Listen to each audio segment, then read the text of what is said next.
नमस्कार, good morning times now Bharat देख रहे हैं आप और आपके साथ मैं हूं दीपिका यादव। गुड मॉर्निंग, स्वागत है आपका फिट इंडिया के सुपर हिट बुलेटिन में। मैं हूं आपके साथ श्वेता श्रीवास्तव। स्टूडियो से बाहर अलग अंदाज में आज आपको देश और दुनिया की हर खबर पहुंचाएंगे, तो 1 घंटे बने रहिए। बिल्कुल, देश दुनिया यानी कि पॉलिटिक्स हो, एंटरटेनमेंट हो, सब कुछ हम आपको बताएंगे और साथ ही दीपिका और सोनम आपको आगे ये भी बताएंगे कि कैसे आप रह सकते हैं एकदम फिट।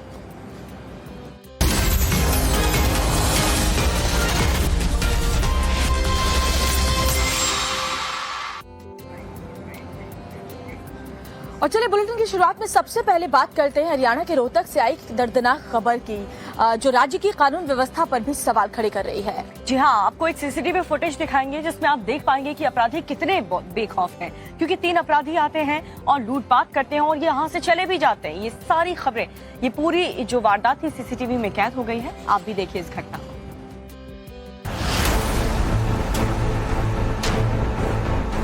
हरियाणा के रोहतक में 3 युवकों ने एक दुकानदार की गोली मारकर हत्या कर दी। मामला रोहतक के गांव बलियाना का है। वारदात के पीछे पैसे के लेन देन के विवाद की बात सामने आ रही है। हत्या की पूरी वारदात सीसीटीवी में कैद हुई है। 3 बदमाश गोली मारकर भागते हुए सीसीटीवी फुटेज में दिखाई दे रहे हैं। सोमवार दोपहर का ये मामला है। तीनों बदमाश पैदल ही आते हैं और दुकान में घुसकर दुकानदार को देसी कट्टे से गोली मार देते हैं। जानकारी के मुताबिक दुकानदार को 2 गोलियां लगी और वो नीचे गिर पड़ा। गोली लगने के बाद घायल दुकानदार को इलाज के लिए निजी अस्पताल में भर्ती करवाया गया, जहां डॉक्टरों ने उसे मृत घोषित कर दिया। मृतक की पहचान 40 साल के जगबीर के रूप में हुई है। परिजनों के बयान दर्ज किए गए हैं। सीसीटीवी फुटेज को कब्जे में लेकर पुलिस ने जांच पड़ताल शुरू कर दी है। ऐसे अपराधियों को लेकर के सवाल यही उठता है कि आखिर गिरफ्तारी कब होगी, इन्हें सजा कब मिलेगी, क्योंकि अगर सजा वक्त रहते नहीं मिली तो ये इसी तरीके के अपराध करते रहेंगे। उनकी हिम्मत बढ़ती जाएगी। चलिए आपको ये भी बताते हैं कि कहां पर पाइप के गोदाम में आग लगी और उसके बाद आग तेजी के साथ फैलती चली गई। वो तो गनीमत रही कि किसी जान का नुकसान नहीं हुआ, लेकिन लाखों का नुकसान इस आगजनी में जरूर हुआ है। पूरी खबर इस रिपोर्ट में देख लीजिए।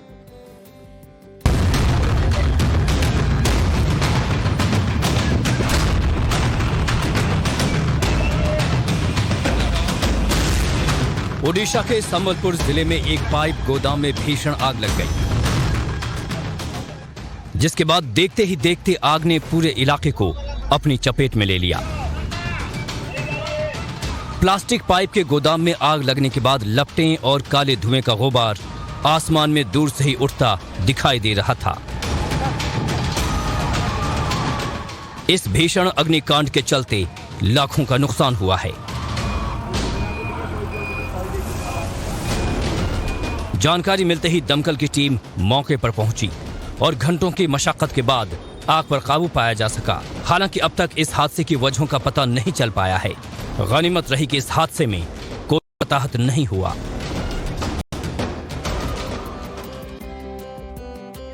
संबलपुर के बाद अब बात करते हैं लखनऊ की, जहां पर 2 से 3 दिन से लगातार बुलडोजर का एक्शन देखने को मिला है। लगातार यहां पर जाम लग रहा था, लोग शिकायत कर रहे थे, जिसके बाद अवैध जो कब्जे थे उस पर प्रशासन का एक्शन देखने को मिला। दरअसल दुकानदार जो है उन्होंने अतिक्रमण कर रखा था और लिहाजा बुलडोजर एक्शन लिया गया।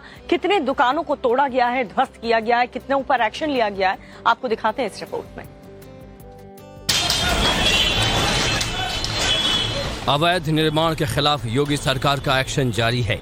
पुराने लखनऊ में भारी पुलिस बल की मौजूदगी में नगर निगम की कार्रवाई देखने को मिली। अवैध निर्माण के चलते जाम की समस्या बनी हुई थी, जिसे लेकर नगर निगम को लगातार शिकायतें मिल रही थी। आखिरकार प्रशासन का बुलडोजर चला और अवैध कब्जों को ध्वस्त कर दिया गया। इस दौरान लोगों की भारी भीड़ देखने को मिली। चौक चौरक चौराहे से नखास तक ताबड़तोड़ एक्शन देखने को मिला। शहर की मशहूर हाजी लड्डू की दुकान समेत दर्जनों दुकानों से अवैध अतिक्रमण को बुलडोजर एक्शन के जरिए हटाया गया। इससे पहले एलडीए ने गोमती नगर एक्सटेंशन के सेक्टर 5 और 6 में बड़ी कार्रवाई की।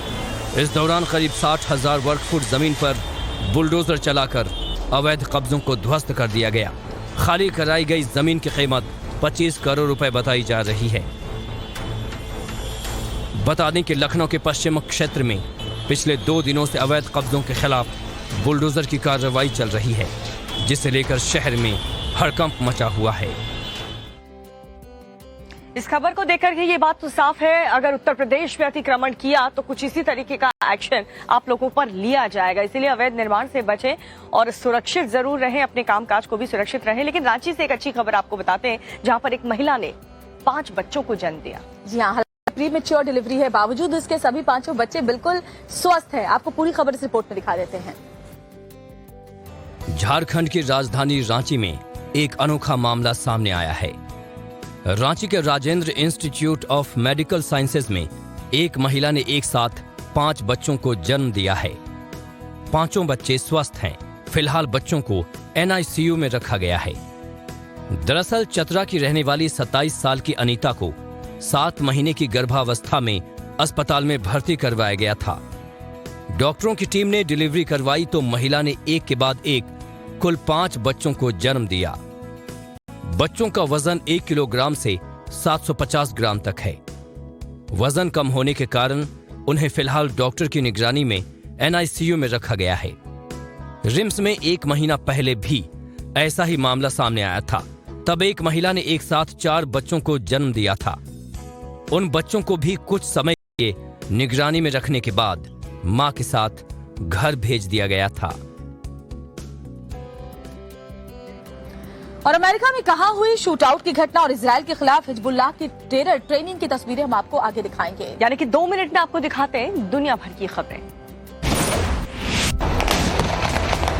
हैरान कर देने वाली ये तस्वीरें लेबनान की हैं। यहाँ पर आतंकी संगठन हिजबुल्लाह के लड़ाके ट्रेनिंग ले रहे हैं। इजरायली झंडों को बम से उड़ा रहे हैं। दरअसल पिछले दिनों फिलिस्तीन इजराइल के बीच रॉकेट वॉर हुआ था, जिसके बाद हिजबुल्लाह बदले की आग में जल रहा है और इजराइल को जवाब देने के लिए अपने लड़ाकों को ट्रेनिंग दे रहा है।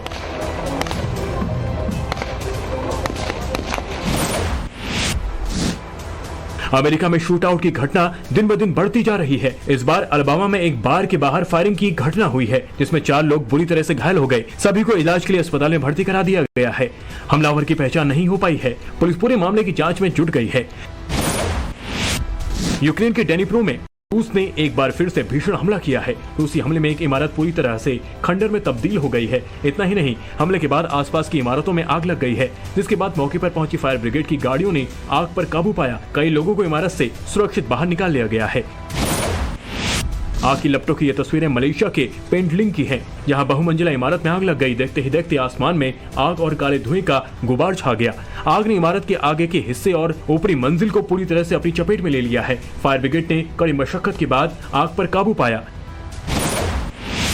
फिलीपीन की राजधानी मनीला में 100 साल पुराने डाकघर में आग लग गई। जानकारी के मुताबिक इमारत की 4थी मंजिल में आग से भारी नुकसान हुआ है। तो वहीं आग की चपेट में आने से एक शख्स के घायल होने की खबर है। फायर फाइटर्स को आग बुझाने में काफी दिक्कतों का सामना करना पड़ा। घटना की जांच के आदेश दे दिए गए हैं। और चलिए अब आपको बुलेटिन में आपके काम की खबर बता देते हैं, जो कि बेहद जरूरी है आपके लिए जानना। 2000 के जो नोट है, आज से उसे बदलने का जो प्रोसेस है शुरू हो जाएगा। आप बैंक जाकर के नोट को बदलवा सकते हैं या फिर इसे अकाउंट में जमा करवा सकते हैं। बिल्कुल, RBI ने इसको लेकर क्या निर्देश जारी किए हैं, ये सब कुछ हम आपको बताते हैं, क्योंकि अगर आपके पास भी 2000 के नोट है तो आपको कैसे उसको इस्तेमाल करना है, इस रिपोर्ट में जान लीजिए।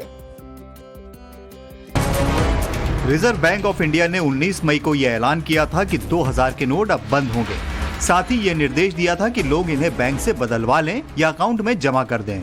आज से इस प्रक्रिया की शुरुआत हो गई है। आज से लोग अपने 2000 के नोट बदल सकते हैं। 2000 के नोट 23 मई से 30 सितंबर तक बदले जा सकेंगे। ये किसी भी बैंक में जाकर किया जा सकता है। जहां बैंक नहीं है, वहां के लोग बिजनेस कॉरेस्पॉन्डेंट सेंटर में नोट बदलवा सकते हैं। वैसे RBI ने कहा है कि 30 सितंबर के बाद भी ये नोट लीगल रहेंगे।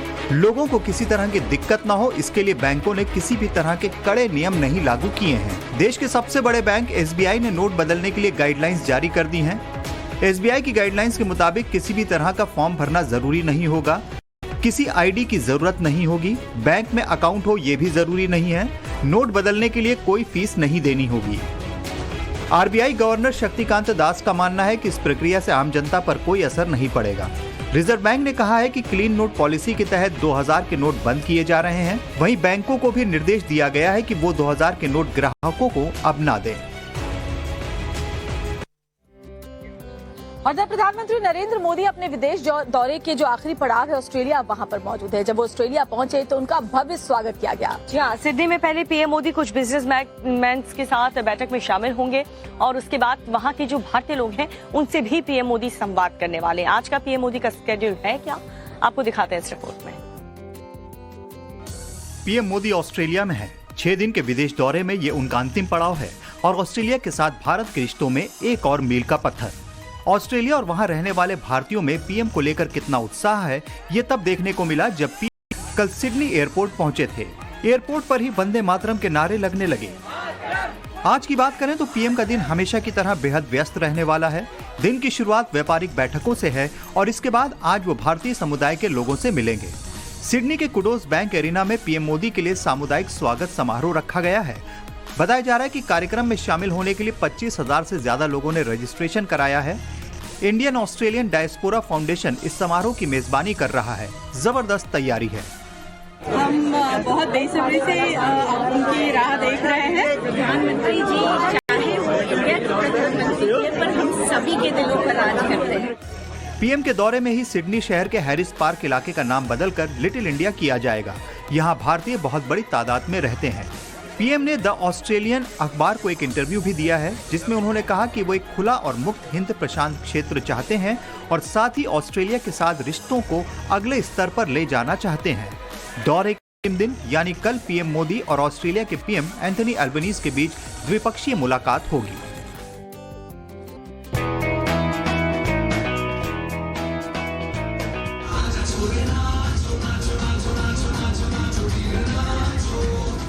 श्रीनगर से आ रही ये तस्वीरें जितनी खूबसूरत हैं, उतनी ही ये इस बात की गवाह हैं कि दुनिया को भारत पर कितना भरोसा है। G20 सम्मेलन के तहत भारत ने टूरिज्म वर्किंग ग्रुप की तीसरी मीटिंग का आयोजन श्रीनगर में किया है। भारतीयों के अलावा करीब 60 विदेशी प्रतिनिधि यहां पहुंचे हैं। ये तस्वीरें देखकर हमारे पड़ोसी चीन और पाकिस्तान तो तड़प कर रह गए हैं, क्योंकि उन्होंने श्रीनगर में इस आयोजन का जमकर विरोध किया था, लेकिन किसी भी देश ने उनकी ना सुनी। 3 दिन के इस आयोजन का आज दूसरा दिन है। आज जम्मू कश्मीर के एलजी मनोज सिन्हा से सभी डेलीगेट्स मिलेंगे। वर्किंग ग्रुप की मीटिंग होगी। जम्मू कश्मीर में फिल्म टूरिज्म की संभावनाओं पर संवाद होगा। इको टूरिज्म पर भी बात होगी। अनुच्छेद 370 हटने के बाद घाटी में ये पहला बड़ा अंतर्राष्ट्रीय आयोजन है। इस मीटिंग को दुनिया भर से मिला समर्थन भारत की मजबूती को दर्शाता है। माना जा रहा है कि कश्मीर में हो रही ये बैठक भारत के लिए कूटनीतिक तौर पर भी बड़ी उपलब्धि है। इसके अलावा दुनिया कश्मीर में बेहतर हुए हालात को भी देख रही है। और देश का अगला संसद भवन बनकर तैयार हो चुका है। नए संसद भवन का उद्घाटन 28 मई को प्रधानमंत्री नरेंद्र मोदी करने वाले हैं, लेकिन इसको लेकर के भी सियासत चरम पर है। जी हाँ, नए संसद भवन को लेकर के क्या एक खास खबर सामने आ रही है और साथ ही 28 मई को यानी कि जब उद्घाटन नए संसद भवन का होगा, उससे पहले क्या बड़ा होने वाला है वो भी आपको बताते हैं। बस कुछ दिन का इंतजार और देश को मिल जाएगा नया संसद भवन। रिकॉर्ड समय में बना ये भवन पेश करेगा नए भारत की नई तस्वीर। ये देश को बहुत बड़ी सौगात है और इसके उद्घाटन के लिए तैयारियां भी बेहद खास हैं। 28 मई को पीएम मोदी नए संसद भवन का उद्घाटन करेंगे। सबसे पहले सुबह 7 बजे हवन पूजन होगा। वैदिक विधि विधान से मंत्रोच्चार होंगे। इसके लिए खास विद्वानों और पंडितों को बुलाया गया है। नया संसद भवन सेंट्रल विस्टा पुनर्विकास का हिस्सा है। राष्ट्रपति भवन से इंडिया गेट तक 3 किलोमीटर की सड़क का नवीनीकरण, एक सामान्य केंद्रीय सचिवालय का निर्माण, प्रधानमंत्री का नया कार्यालय और आवास और एक नया उपराष्ट्रपति एन्क्लेव भी इस परियोजना का हिस्सा है। खुद पीएम मोदी ने इसके निर्माण की पल पल की जानकारी ली थी। पीएम कई बार देखने भी पहुंचे थे कि काम कैसा चल रहा है। नए भवन का निर्माण कार्य 10 दिसंबर 2020 को शुरू किया गया था। प्रधानमंत्री मोदी ने ही इसकी आधारशिला रखी थी। पुराना भवन 1927 में बना था। नई बिल्डिंग बनाने के पीछे ये तर्क दिया गया कि अब पुरानी बिल्डिंग सही नहीं रह गई है, क्योंकि उसमें अब के हिसाब से जगह भी कम है और आधुनिक सुविधाओं का भी अभाव है। हालांकि विपक्ष संसद के नए भवन को लेकर भी सरकार को घेरने की कोशिश में लगा है, लेकिन इस बात से इनकार नहीं किया जा सकता है कि नया संसद भवन अमृत काल में देश के लिए एक बड़ा तोहफा है। तो मोदी सरकार के 9 साल पूरे होने पर बीजेपी ने एक मेगा प्लान तैयार किया है। ये भी बताते हैं कि नीतीश कुमार क्यों मिले कांग्रेस अध्यक्ष मल्लिकार्जुन खड़गे में। सिर्फ 2 मिनट में आपको दिखाते हैं पॉलिटिक्स की दुनिया में क्या बड़ा हो रहा है। पीएम नरेंद्र मोदी के 9 साल पूरे होने पर बीजेपी ने बड़ी तैयारियां की है। पार्टी 25 और 26 मई को राष्ट्रीय और राज्य स्तर पर मीडिया प्रमुखों से बातचीत करेंगे। 27 मई को नड्डा एक प्रेस कॉन्फ्रेंस करेंगे। 30 मई को पीएम मोदी की रैली के साथ संपर्क से समर्थन कार्यक्रम की शुरुआत होगी। 30 जून तक चलने वाले इस प्रोग्राम में 51 रैलियां होंगी, जिसमें पीएम की 10 रैलियां होंगी। इनके अलावा अमित शाह, राजनाथ सिंह, मुख्यमंत्री योगी आदित्यनाथ, हेमंता बिस्वा शर्मा, स्मृति ईरानी समेत कई नेता रैली को संबोधित करेंगे। बिहार के सीएम नीतीश कुमार ने साल 2024 के लोकसभा चुनाव को लेकर विपक्षी एकता की कोशिश तेज कर दी। सीएम नीतीश ने दिल्ली में कांग्रेस अध्यक्ष मल्लिकार्जुन खड़गे से मुलाकात की। इस दौरान राहुल गांधी भी बैठक में मौजूद रहे। जेडीयू अध्यक्ष ललन सिंह ने कहा कि विपक्ष को एकजुट करने के लिए सभी दलों की एक बैठक होगी, जिसका फैसला अगले 2-3 दिनों में हो जाएगा। एनसीपी नेता जयंत पाटिल को ईडी से मिले नोटिस पर उद्धव ठाकरे गुट के नेता आदित्य ठाकरे ने सियासी रंग दे दिया है। आदित्य ने मोदी सरकार पर आरोप लगाते हुए बोला कि जो भी सरकार के खिलाफ बोलने की कोशिश करता है उसको केंद्रीय एजेंसियों की तरफ से नोटिस मिल जाता है। और चलिए आपको राम मंदिर से जुड़ा हुआ एक अपडेट बताते हैं। मंदिर निर्माण समिति के प्रमुख नृपेंद्र मिश्र ने एक बड़ा ऐलान किया है, जिससे राम भक्तों में खुशी की लहर है। जी हाँ, राम भक्त मंदिर में दर्शन कब से करेंगे, कब से मंदिर बन करके पूरी तरह से भक्तों के लिए तैयार हो जाएगा, ये सारी जानकारी डिटेल में इस रिपोर्ट में देखिए। राम मंदिर निर्माण का पहला चरण इस साल 30 सितंबर तक पूरा हो जाएगा। राम जन्मभूमि तीर्थ क्षेत्र ट्रस्ट की निर्माण समिति के प्रमुख नृपेंद्र मिश्रा ने ये जानकारी दी। मंदिर का प्रथम चरण 30 दिसंबर 2023 को पूर्ण हो जाना चाहिए। नृपेंद्र मिश्रा ने कहा कि मंदिर का निर्माण 3 चरणों में किया जा रहा है। राम भक्त पहले चरण के पूरा होने के बाद मंदिर में प्रवेश कर सकेंगे। पहले चरण में ग्राउंड फ्लोर पर 5 मंडप हैं, जिनमें से सबसे प्रमुख गर्भगृह है, जहां भगवान की मूर्ति स्थापित की जाएगी। नृपेंद्र मिश्रा ने बताया कि 5 मंडपों के निर्माण में लगभग 160 खंबे हैं। उनमें आइकोनोग्राफी यानी चित्र और प्रतीक का काम पूरा किया जाना है। मंदिर के निचले भाग पर भगवान राम का संक्षिप्त विवरण शुरू किया जाएगा। इसके अलावा बिजली की सुविधा और अन्य सुविधाओं को पूरा किया जाना है।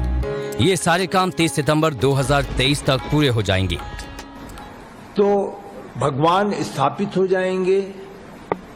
श्रद्धालु का दर्शन उसके मंदिर में, जिसकी वो सैकड़ों वर्षों से प्रतीक्षा कर रहा था, अब वह अपने मंदिर में भगवान के दर्शन कर सकेगा।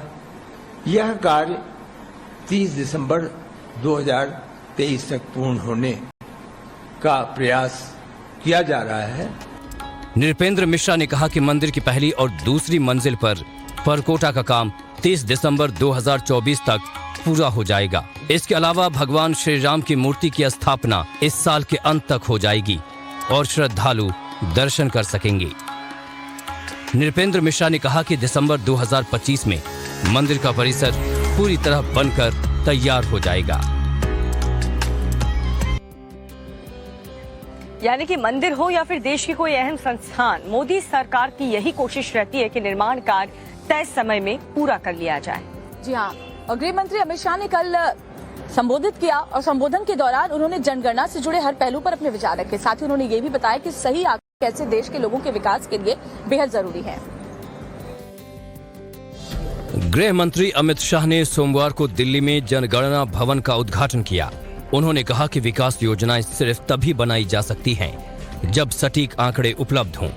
इस दौरान गृह मंत्री शाह ने जन्म और मृत्यु पंजीकरण के लिए बनाए गए वेब पोर्टल का भी उद्घाटन किया। जन्म और मृत्यु के पंजीकरण का महत्व किसी भी देश के ये बहुत महत्वपूर्ण, नागरिकता के नीति को अपग्रेड करने के लिए, मतदाता सूची अपग्रेड करने के लिए और लाभार्थियों का आकलन कराने के लिए एक जन्म और मृत्यु का डेटा जब विशिष्ट पद्धति से संग्रहित होता है तो जनगणना और जनगणना के बीच का, सेंसस के बीच का जो कालखंड होता है उसमें भी आप माइक्रो प्लानिंग विकास कर सकते हो। अमित शाह ने कहा कि अगली जनगणना के आंकड़ों से भारत को विकसित राष्ट्र बनाने में मदद मिलेगी। उन्होंने कहा कि 1981 की जनगणना से लेकर अब तक की जानकारी एक किताब में दर्ज मिलेगी। तो ये जनगणना जो है वो देश के विकास को रेखांकित करने वाली प्रक्रिया है और इसके लिए बहुत महत्वपूर्ण है कि जियो फेंसिंग के साथ upgraded RRS mobile application alert system बना दे, जिससे आप आपके दिए हुए क्षेत्र के बाहर ही। बता दें कि जनगणना भवन का शिलान्यास सितंबर 2019 में किया गया था। जनगणना के सभी प्रकाशन की ऑनलाइन बिक्री भी शुरू कर दी गई है। इससे सभी संस्थाओं को आंकड़ों का विश्लेषण करने और जरूरत के मुताबिक योजना तैयार करने में मदद मिलेगी। और चलिए आगे बढ़ते आपको दिखाते हैं लुंगी के बाद कूलर डांस ने कैसे मचाया धमाल। 2 मिनट में देखिए देश और दुनिया के कुछ वायरल वीडियोस। कूलर डांस करके ये महिला नई सेंसेशन बन गई है। तस्वीरों में देख सकते हैं बैकग्राउंड में एक रीजनल गाना बज रहा है, जिसके बाद ये महिला सर पर कूलर रखकर थिरकने लगती है। जिस तरह महिला ने बैलेंस किया, उसे देखकर सोशल यूजर्स महिला के मुरीद हो गए। वीडियो को अब तक लाखों व्यूज और हजारों लाइक्स मिल चुके हैं। सोशल मीडिया पर वायरल हो रहे अब इस वीडियो को देखिए। पहले तो लड़का कार के बाहर होता है, फिर अचानक से कार के सामने आकर गिर जाता है। फिर जैसे ही ड्राइवर बाहर निकलता है, ये लड़का अंदर बैठ जाता है और लिफ्ट मांगने लगता है। इस दौरान ये लड़का अमिताभ बच्चन की आवाज भी निकालता है और इसका यही अंदाज अब इंटरनेट पर धूम मचा रहा है। अरे तू मेरी गाड़ी में कैसे घुसा? ऐसे सोशल मीडिया पर ये वीडियो जैसे ही आया, उधार देने वाला हर कोई खुद को इससे रिलेट करके देखने लगा। तस्वीरों में नजर आता है ये शख्स महलों के बीचों बीच पोस्टर्स के साथ में खड़ा है, जिसमें वो फिजूल खर्च से पहले उन लोगों का पैसा चुकाने की अपील कर रहा है जिसका उन्होंने उधार नहीं चुकाया। अब यूजर्स इस पर फनी कमेंट भी कर रहे हैं।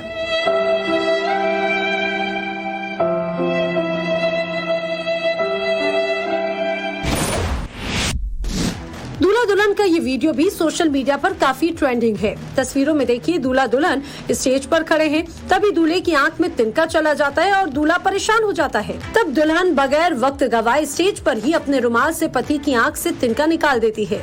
सोशल मीडिया पर यूजर्स दुल्हन के इस केयरिंग अंदाज की काफी तारीफ कर रहे हैं।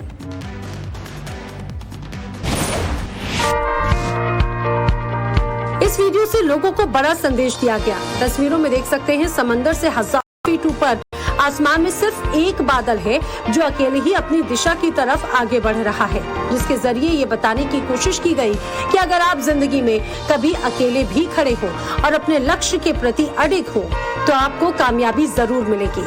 इस वीडियो को मशहूर उद्योगपति आनंद महिंद्रा ने शेयर किया।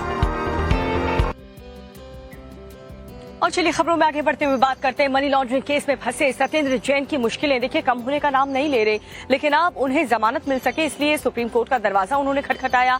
26 मई को सुनवाई होने वाली है। अब देखना होगा कि कोर्ट से उन्हें राहत मिलती है या उनकी जो मुश्किलें हैं वो यूं ही बरकरार रहती है। और जमानत के लिए उनकी खराब सेहत का हवाला दिया गया है। कहा गया है कि जेल में रहने के दौरान उनका वजन काफी कम हो गया है और कल भी उनकी तबीयत बिगड़ गई थी। लॉन्ड्रिंग के आरोपी दिल्ली के पूर्व स्वास्थ्य मंत्री सत्येंद्र जैन की जमानत याचिका पर सुप्रीम कोर्ट 26 मई को सुनवाई करेगा। जैन की खराब सेहत का हवाला देते हुए जल्द सुनवाई की मांग की गई। पिछले हफ्ते सुप्रीम कोर्ट ने इस मामले में ईडी को नोटिस जारी किया था। इससे पहले सत्येंद्र जैन की तबीयत खराब होने के बाद उन्हें सोमवार को सफदरजंग अस्पताल में भर्ती करवाया गया। बता दें कि ईडी ने 2022 में मनी लॉन्ड्रिंग के एक मामले में सत्येंद्र जैन को गिरफ्तार किया था, जिसके बाद से वो दिल्ली की तिहाड़ जेल में बंद हैं। हाल ही में उन्होंने अपने स्वास्थ्य का हवाला देते हुए सुप्रीम कोर्ट में हलफनामा दाखिल किया था। जैन ने इस हलफनामे में बताया था कि जेल में रहने के दौरान उनका वजन 30 किलो कम हो गया है। 18 मई को ही सुप्रीम कोर्ट में सत्येंद्र जैन की जमानत याचिका पर सुनवाई के दौरान उनके वकील अभिषेक मनु सिंघवी ने भी जैन के स्वास्थ्य का मुद्दा उठाया था। सिंघवी ने अपनी दलील में कहा था कि जैन की तबीयत ठीक नहीं है और वो कंकाल की तरह नजर आ रहे हैं। इसी को आधार बनाते हुए जमानत की मांग की गई थी। इससे पहले दिल्ली हाई कोर्ट ने जैन की जमानत याचिका खारिज करते हुए कहा था कि वो प्रभावशाली व्यक्ति हैं और वो गवाहों और सबूतों को प्रभावित कर सकते हैं। सत्येंद्र जैन की ताजा तस्वीरें सामने आने के बाद सीएम केजरीवाल समेत आप नेताओं ने मोदी सरकार पर हमला बोला। मुख्यमंत्री अरविंद केजरीवाल ने ट्वीट कर कहा कि वो सत्येंद्र जैन की बेहतर सेहत के लिए ईश्वर से प्रार्थना करते हैं। बीजेपी सरकार के अहंकार और जुल्म को दिल्ली और देश के लोग देख रहे हैं। भगवान इनको कभी माफ नहीं करेंगे। इस संघर्ष में जनता और ईश्वर हमारे साथ हैं।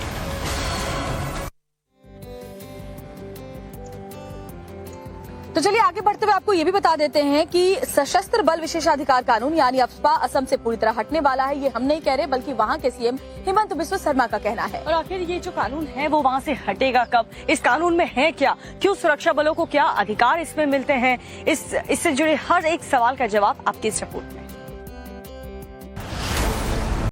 असम के सीएम हेमंत बिस्वा शर्मा ने सशस्त्र बल विशेषाधिकार कानून यानी अफ्स्पा को लेकर बड़ा बयान दिया है। सीएम हेमंत बिस्वा शर्मा ने ट्वीट कर बताया कि 2023 के आखिर तक असम से अफ्स्पा को पूरी तरह खत्म कर दिया जाएगा। उन्होंने बताया कि पुलिस बल को प्रशिक्षित करने के लिए पूर्व सैन्य कर्मियों की मदद ली जाएगी। मौजूदा वक्त में असम के 8 जिलों में अफ्स्पा लगा हुआ है। पूर्वोत्तर राज्यों और जम्मू कश्मीर में अफ्स्पा कानून कई सालों से लागू है। अफ्स्पा के तहत अशांत क्षेत्र में शांति और सार्वजनिक व्यवस्था बनाए रखने के लिए सशस्त्र बलों को विशेष अधिकार दिए गए हैं। इसे समय समय पर कई इलाकों से हटाया भी गया है। असम में यह कानून नवंबर 1990 में लागू किया गया था। उसके बाद से राज्य सरकार की ओर से हालात की समीक्षा किए जाने के बाद इसे हर 6 महीने में बढ़ाया जाता है। अफ्स्पा सशस्त्र बलों को कानून का उल्लंघन करने वाले व्यक्ति को चेतावनी देने के बाद बल प्रयोग करने यहां तक कि गोली चलाने का अधिकार होता है। बिना वारंट के किसी व्यक्ति को गिरफ्तार करने और तलाशी लेने का भी अधिकार होता है। अफ्स्पा सुरक्षा बलों को कानूनी कार्यवाही से भी बचाता है। यह कानून न केवल 3 सेनाओं बल्कि अर्धसैनिक बलों जैसे सीआरपीएफ और बीएसएफ पर भी लागू होता है। फिलहाल यह कानून जम्मू कश्मीर, नागालैंड, मणिपुर, असम और अरुणाचल प्रदेश के कुछ हिस्सों में लागू है। में वायरल वीडियोस के साथ देखें क्या कुछ वायरल हो रहा है, वो वीडियोस आप देख लीजिए। बॉलीवुड के सुपर गाने पर एक विदेशी महिला ने जो डांस किया, उसके बाद ये महिला सोशल मीडिया पर काफी वायरल हो गई है। कुछ यूजर्स ने प्रीति जिंटा से भी इसे अच्छा डांसर बता दिया है। महिला जिस एनर्जी के साथ डांस कर रही है, सभी इस महिला के कायल हो गए हैं।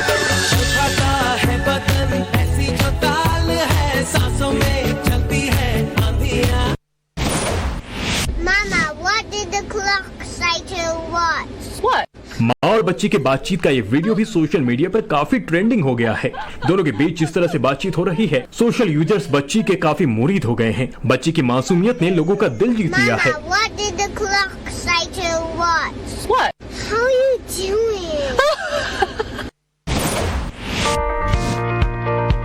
तस्वीरों में देखिए लड़की पेड़ पर चढ़कर रस्सी से झूल रही है।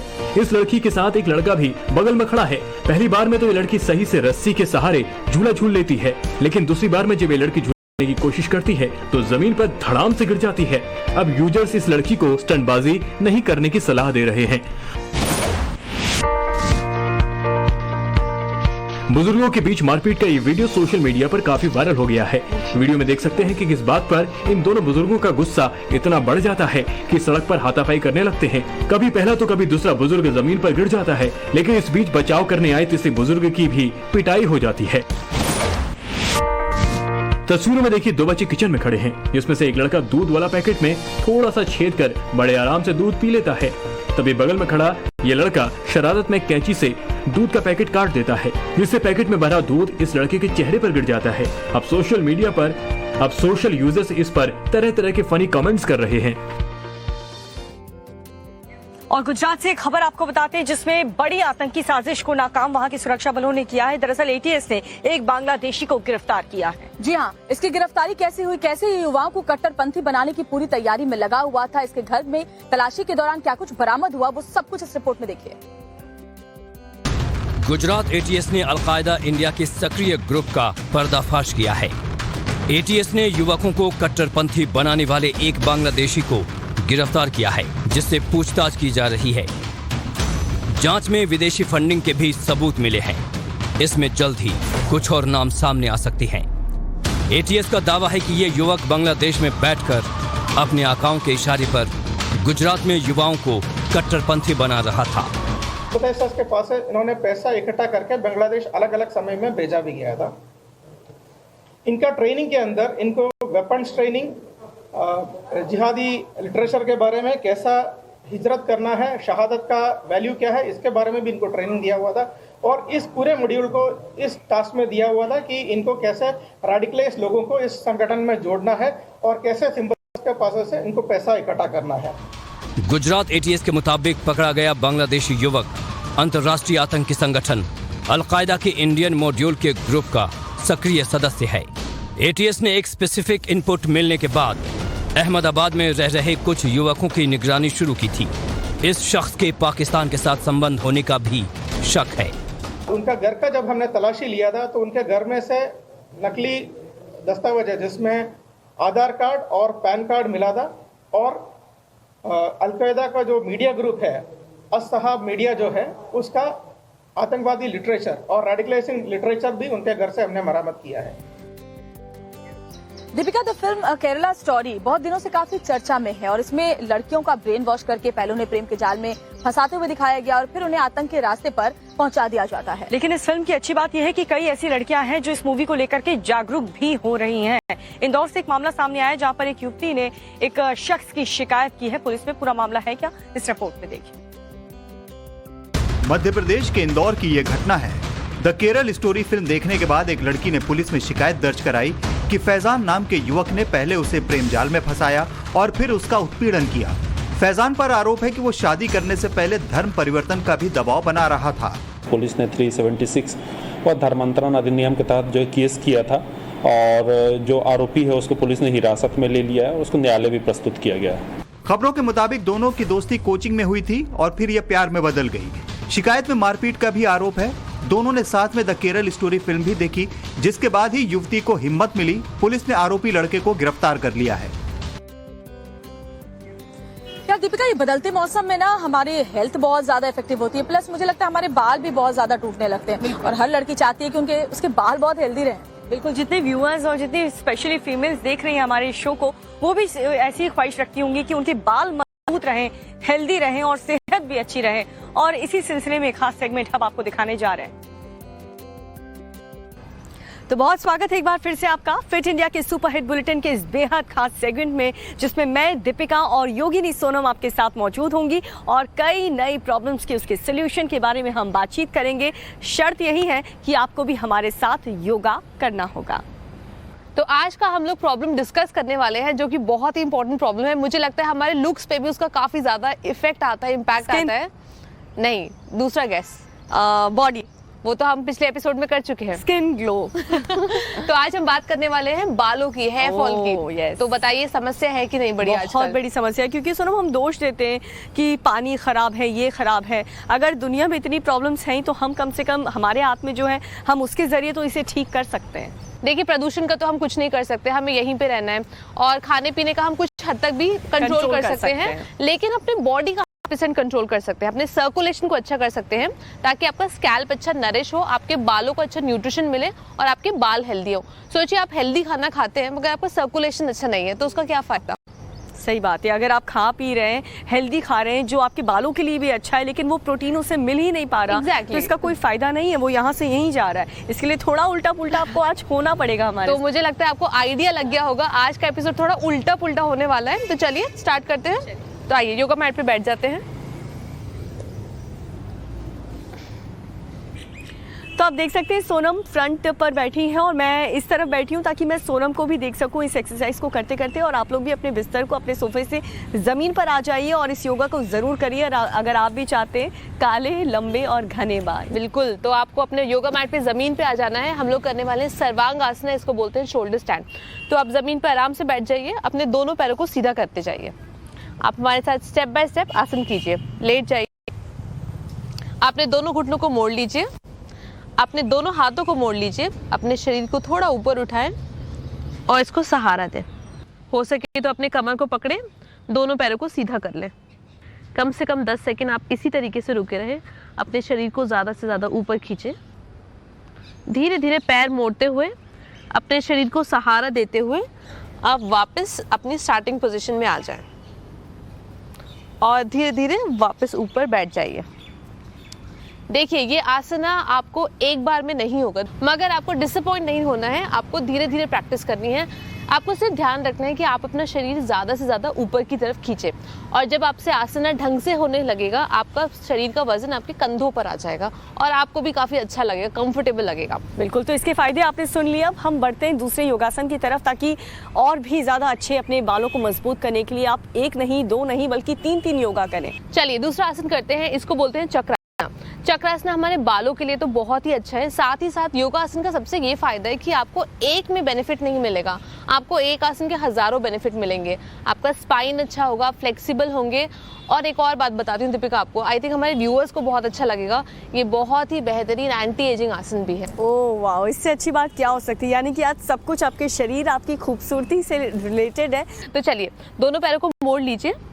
तो हम चक्रासन का एक वेरिएशन करने वाले हैं। ये आसन आपको 3 स्टेप में करना है। आप फर्स्ट स्टेप पे भी रह सकते हैं, नॉट नेसेसरी, ज़रूरत नहीं है कि आप थर्ड स्टेप तक ही जाएं। चलिए तो थोड़ा सा दीपिका आपको इम्प्रूव करते हैं, वैसे तो आप बहुत अच्छा कर रही है। चलिए हम लेफ्ट हाथ पीछे लेकर जाएंगे, राइट हाथ को आगे। अब 2 स्टेप पीछे आ जाइए। अब धीरे धीरे करके अपने शरीर को ऊपर उठाइए, बस आप इतने में रहिए। Very good. आपको कोशिश करना है कि आप ज़्यादा से ज़्यादा शरीर को ऊपर उठाएं, तभी बनेगा चक्र। बहुत अच्छा किया आपने, एक्सीलेंट। देखिए आप इस हाथ को मोड़ लीजिए। ठीक है, आप धीरे धीरे वापस आ जाइए, धीरे धीरे वापस आ जाइए। दीपिका ने तो कमाल कर दिया। आपको रिस्क नहीं लेना, क्योंकि मेरे पास तो सोनम थी, तो मेरे शरीर का कोई भी हड्डी टूटी नहीं। देखिए मैंने जैसे आपको बताया, आपको स्टेप 1 पे ही रुक जाना है।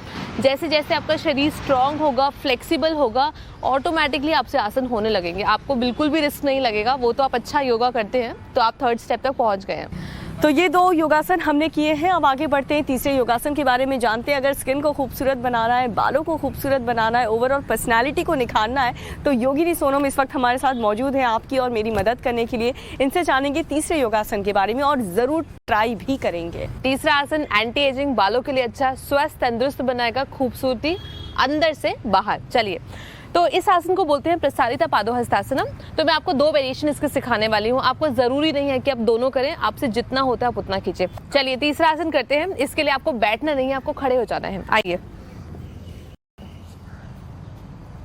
दोनों पैरों को साइड में इस तरह फैला लीजिए। दोनों हाथों अपने कमर पे रख लीजिए और आगे की तरफ झुकिए। स्टेप 1 है, आप दोनों हाथों को सिर्फ इतना रखिए, आपको ये असर करेगा, काम आएगा। अगर आपसे हो जाता है, अपनी दोनों कोहनियों को नीचे रख दें। आपको अपने पैरों को ज़्यादा से ज़्यादा फैलाना है ताकि आपकी कोहनियाँ आराम से ज़मीन पर आ जाए। तो दीपिका आप इसको यहाँ पर होल्ड कर सकते हैं। मैं व्यूअर्स को बताती हूँ उसका थोड़ा एडवांस वेरिएशन कैसे करते हैं, बट आपको ज़रूरी नहीं है करना है। ठीक है, तो आपने अपने दोनों हाथ रख दीजिए। आप रिलैक्स होना चाहते हैं, मुझे देखना चाहते हैं, आप देख लीजिए। ठीक है, तो हमने दोनों हाथों को ज़मीन पे रखा। इन दोनों हाथों को इंटरलॉक कर लीजिए। अपना सर यहाँ रखा, अपना वजन, वेट ज़्यादा से ज़्यादा आप इस तरफ सर की तरफ लेकर जाए। बन पाए धीरे धीरे अपने दोनों पैरों को उठा लें।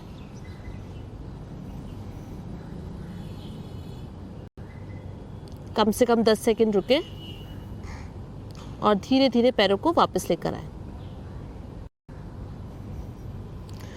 स्टेप 2, स्टेप 1, हाथों को कमर पे रखा और वापस आ जाइए। मैं देख सकती हूँ आपकी आंखें पूरी रेड हो चुकी है, इसका मतलब ब्लड फ्लो एकदम सर पर आपके। बिल्कुल बिल्कुल, जब भी हम लोग इन्वर्जन करते हैं आप देखिए हमारा ब्लड फ्लो सर की तरफ आता है, चेहरे की तरफ आ जाता है। इसी से ही हमें नरिशमेंट मिलता है। तो सोचिए हमने पोषक खाना खाया, हमने बादाम खाए, ड्राई फ्रूट्स खाए, मगर उसका हमें न्यूट्रिशन चेहरे की तरफ गया ही नहीं। इसीलिए हमें इसके जितने फ़ायदे मिलने चाहिए वो कभी कभी नहीं मिल पाते, क्योंकि हमें उससे अच्छे से शरीर में एडजस्ट नहीं कर पाते। और उसके लिए बहुत ज़रूरी है कि जो योगासन योगिनी सोनम ने हमें बताया वो हम करें। और हम यकीन मानते हैं, हम भरोसा करते हैं कि आप लोग भी हमारे साथ हर रोज़ योगा कर रहे होंगे, क्योंकि ख़ास आपके लिए हम ये शो लेकर आए हैं। आपको डीमोटिवेट नहीं होना है, हर दिन योगा प्रैक्टिस ज़रूर करना है। फ़िलहाल आज के लिए मेरे और सोनम के साथ इतना ही। नमस्कार।